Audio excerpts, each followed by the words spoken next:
I stood at the altar, hands gripping the edges of the podium so tightly my knuckles turned white. My heart thundered in my chest, pounding like a war drum before battle. The guests were seated. The soft strains of music floated through the air, the kind meant to usher in joy and forever. In just a few moments, Emily would walk down the aisle in white, and we would become husband and wife.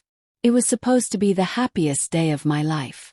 An hour earlier, I was alone in the dressing room, adjusting my tie in the mirror, trying to tame the nerves, smooth out the anxiety.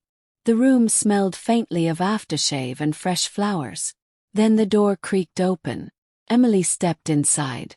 She was radiant, dressed in her wedding gown, lace and silk catching the light like something out of a dream. But it wasn't her beauty that stopped me, it was her eyes. They didn't shine with excitement or joy. Instead, there was a heaviness in them, a quiet unease. "I need to talk to you," she said softly. I turned toward her with a hopeful smile. "About what?" "We're getting married in less than an hour." She wrung her hands I had held through so many storms. "It's about Michael." And just like that, the air left the room. Michael. Her ex. The one she swore was behind her. The one whose shadow always seemed to linger just a little too close. The one I was told not to worry about. She had promised he was a chapter closed, a ghost long laid to rest.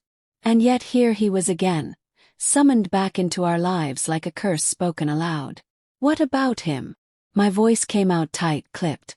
She took a breath that sounded more like a confession. "He's here." The words hit like a slap. "He called me last night," she continued. "He said he needed closure. I invited him." Time stopped. "You what?" I asked, unable to believe what I was hearing. Her voice dropped to a whisper, as if lowering it would soften the blow. "He's not here to cause trouble. I told him he could come. Just sit quietly. Third row. Right behind our families. Right in my line of sight. Right where he could watch me say vows to the woman he once claimed as his own." I blinked, trying to process it, trying to understand how any of this made sense. "Are you hearing yourself, Emily?" She reached out for my hand. "Please don't be mad. I didn't tell you sooner because I knew you'd overreact." "Overreact?" My voice rose, sharp and cold. "You think it's an overreaction not to want your ex at our wedding?" She hesitated. "I just owe him this. I need it too, for closure." And something in me snapped. Not with rage, but with clarity. I pulled my hand away. "No," I said, voice low but firm. "You don't need closure. You need to make a choice." Her breath caught. "Don't do this," she whispered. But it was already done. I walked out of the dressing room, past the altar, past the rows of guests who turned their heads, confused. I passed the life we were supposed to begin together. Without a word I walked away, and never looked back. Outside, the cool air hit me like a slap.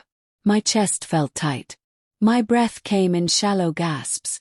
The world didn't know yet that the groom had left. Inside they probably thought I was just running late. But I was already gone. I walked past the limo meant to take us to the reception. The driver looked at me, puzzled. I didn't stop. I just kept moving, one step after another, like if I paused, the weight of it all would crush me. Then my phone buzzed. Her name lit up the screen, Emily. I stared at it. My finger hovered above the answer button. I almost tapped it. Almost. But then I remembered the way she looked at me in that dressing room. Uncertain, hesitant. Not like someone who was sure I was her future. And that was all the answer I needed. I turned off my phone, took a deep breath, and disappeared. That night blurred into shadow and noise. I wandered the city with no destination, eventually ducking into a small bar that looked like it had forgotten what decade it was in. The lights were dim, the music low, the kind of place where no one asked questions. The bartender slid a glass of whiskey in front of me before I said a word.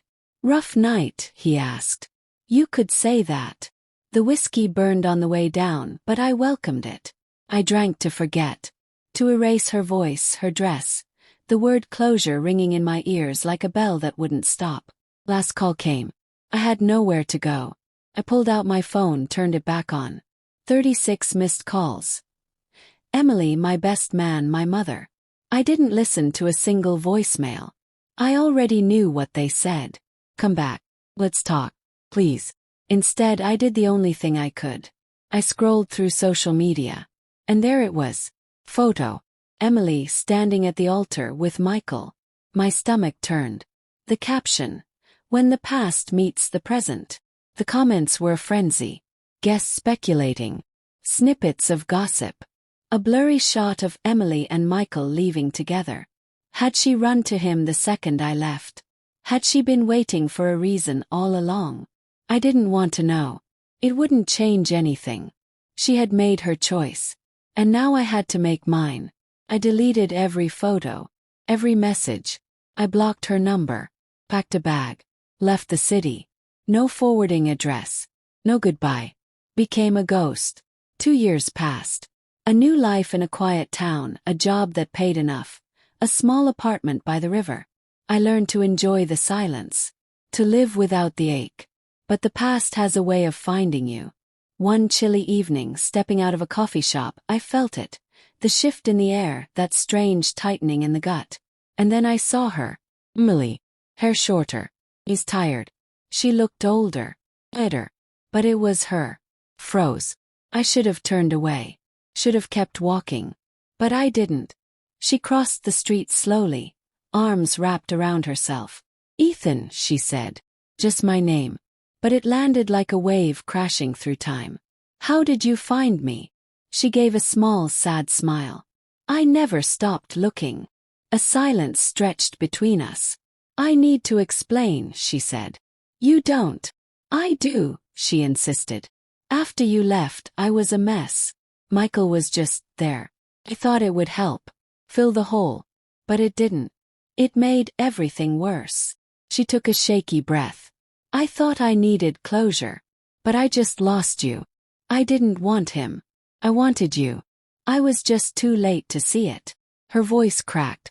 Do you still love me? She asked. There was a long pause. I did once. The words hung there, final and irreversible. She nodded slowly. I'm sorry, Ethan. For everything. I nodded back.